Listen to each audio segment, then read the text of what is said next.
if you don't focus on your climbing, you fall off. Hey, nice leap. This is what makes the sport of rock climbing so exciting. It keeps you on your toes. Perfect, now you can reach. Pick that left foot all the way up. I've just got to grab something to give me that leverage. And while you may strive to get to the highest peak, there will be some bumpy spots along the way. I want to get my right hand over here.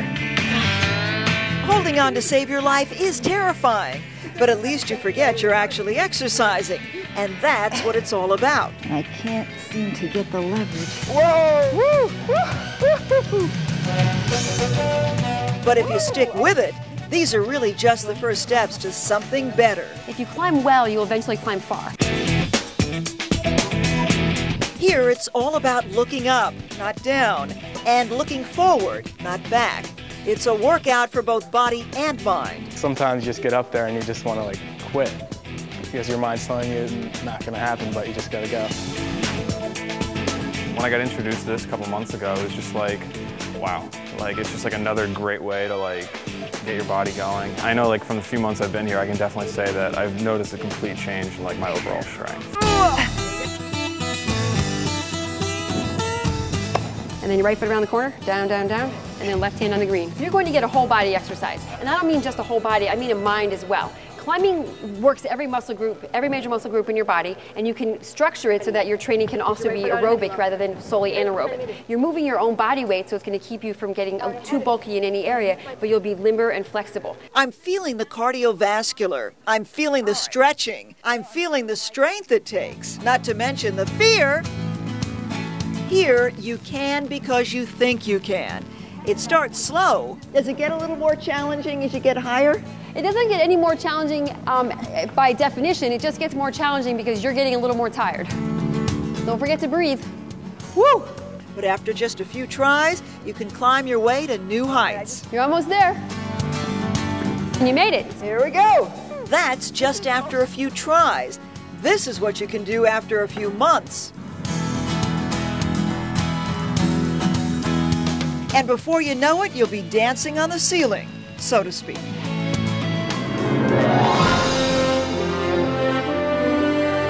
All the while working every muscle with every move, stretching and flexing with every step, gliding effortlessly along the path of most resistance, lending truth to the proverb that they will rise highest who strive for the highest place. It's the smart car.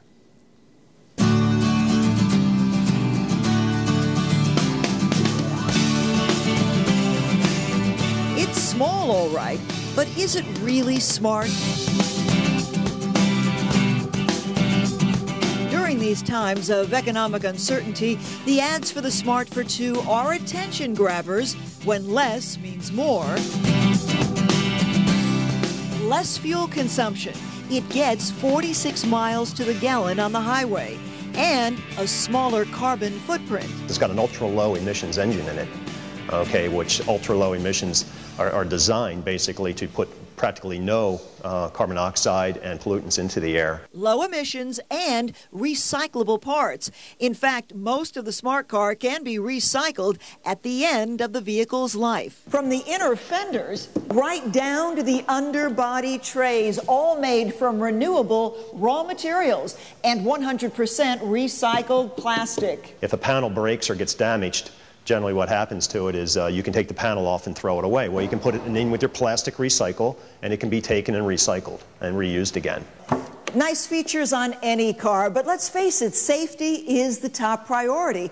And while the smart car may be big on saving gas and the environment, no matter how you look at it, it's small. It's small, but it is safe. With ESP, ABS, traction control, brake assist, they're all features that the car has to keep the car safe and keep the passengers inside the car safe. This is the smart car going 50 miles an hour in a crash test. The cage around the car stays intact. The 4 airbags activate, and the windshield doesn't break. It's built on NASCAR technology, which is the safety cell or a cage around the passenger. Lyman Perry is looking to buy too. So you feel safe in this car? I do. I will. I hope, yeah. So now that we've covered the safety issue, how does the car feel inside? Is it cramped or is there a lot of space? I have to tell you, there's plenty of headroom and lots of space between me and the passenger. The other part of it, of course, is how does it drive? Let's take it for a spin and find out. Well, I have to say, it feels very comfortable in this car, and I don't feel low to the ground, and I don't feel like I can't see everything. Brakes are working nice. That's always a good thing. And for a car with only 3 cylinders, it moves. I'm going 70, 75. I'm glad there are no police officers in our midst. But yeah, it's moving. That's pretty good pickup. It's hard to believe that it's a 3-cylinder. It's all in the gearing of the car. You could take a lower horsepower engine and gear it differently. And as long as it has a good exchange on gear ratios, it goes from one gear to the next, and the ratio is very close and very quick. It may not offer the most power or the most room, but it is a far cry from the bare-bones Econobox image of all those compact cars of the past. And with gas prices nearing $4 a gallon, down the road, small could be bigger than ever. Now, all about the food, and what's interesting about the food at the ballpark, and this is pretty much the trend across the country, is that it's much more upscale. The hot dog is still king, don't get me wrong, but there are some fancy dishes like the Philadelphia-style cheesesteak I'm hungry already. Spring roll. I'm hungry already. All right, well, let's I'm get gonna let to you it. go. Let's get to it, because there's so much to show you. Tony Luke, I want you over here, too, as a matter of fact. But with me right now, Kevin Tedesco. Thank you for being with us. The food concessions manager. So food is your forte. Yes, it is. All right, let's start out, because this is really interesting. You would never guess that a ballpark would have vegetarian food, but in fact, these hot dogs are faux. They're veggie dogs and veggie burgers, right? Burgers, actually a couple of veggie steaks right here. And what about the cheesesteak spring rolls from Harry the K's restaurant.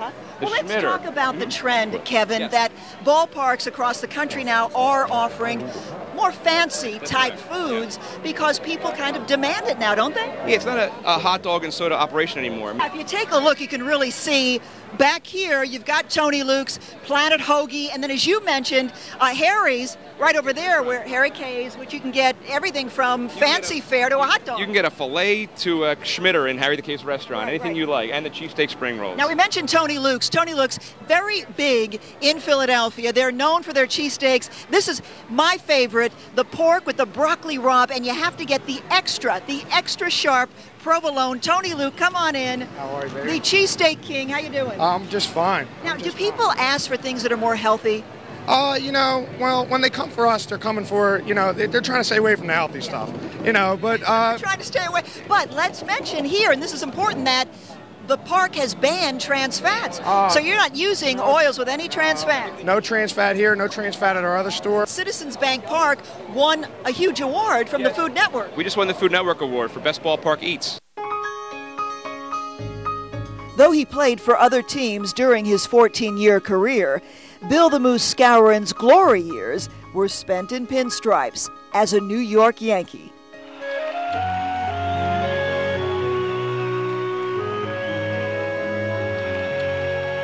In the 9 years Skowron was with the team, the Yanks won 7 AL pennants and 5 World Series championships. I'm one of 15 guys that hit a Grand Slam home run in a World Series in 1958. For Skowron, 1961 stands out as the banner year when he and 2 other Yankee greats hit a record number of home runs.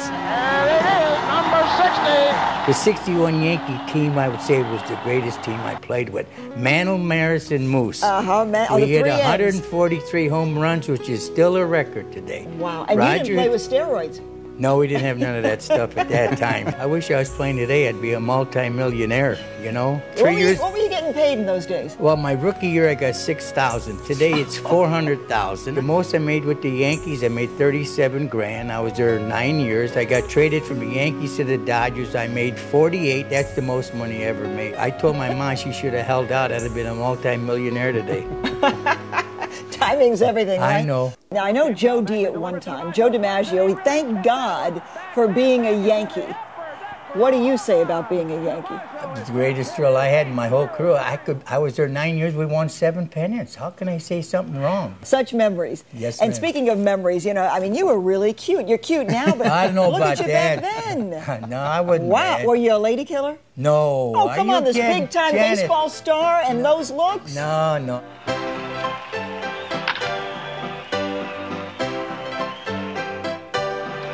Today, baseball is still at the center of Bill the Moose Skowron's life. He runs a baseball fantasy camp, started years ago by Mickey Mantle. When Mantle died, Skowron and the late Hank Bauer took it over.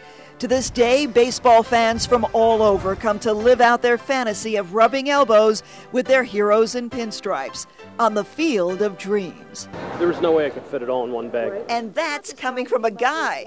Packing just one bag can be a challenge.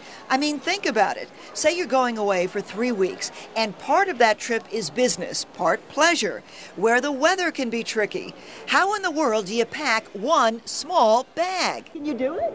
I could do it if I didn't want to wear so many clothes. Again, coming from a guy. A lot of us do have a tendency to overpack. Making a packing list should help. And don't forget, using a carry-on can save you money. American is now charging for the first checked bag. So, what's the answer? Don't fly American. Well, they're not the only ones. Spirit Airlines is also charging for the first checked bag.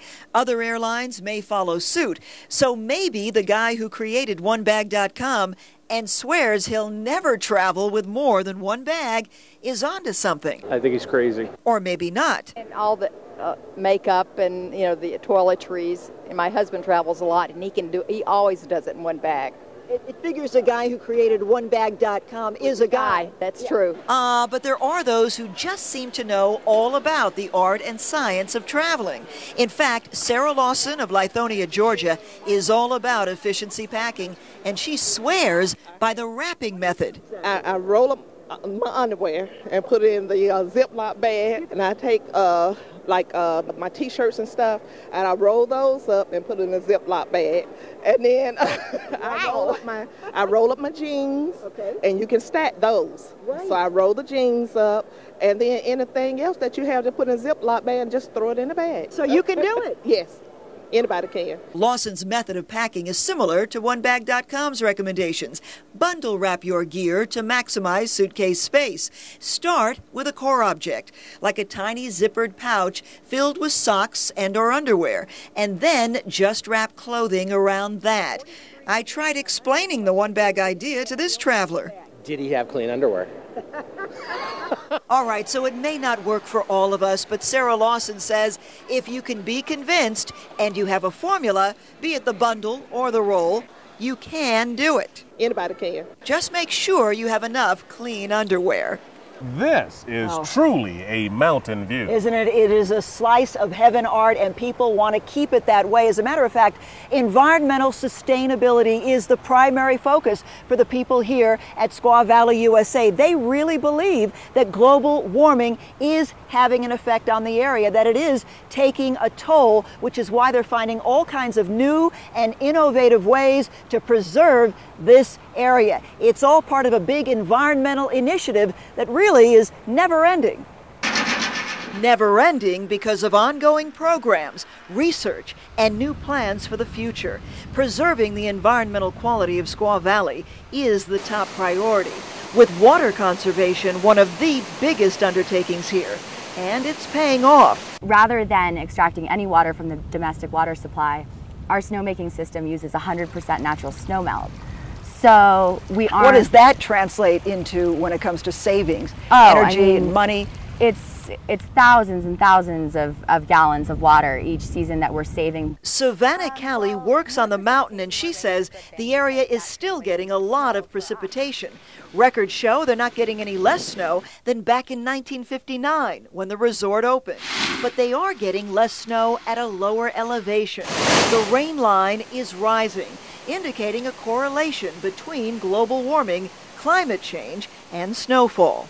When the storms come in, 20 years ago, before we were seeing the effects of global warming, you would see snow almost, down to 4,000 feet, and now some of these warmer storms come in and it will be snow 7,000 feet and above, and then it will be, rain from below there. We realize that this is something that is an imminent threat to our industry, and we hear, that resorts below 5,000 feet won't exist in 30 years.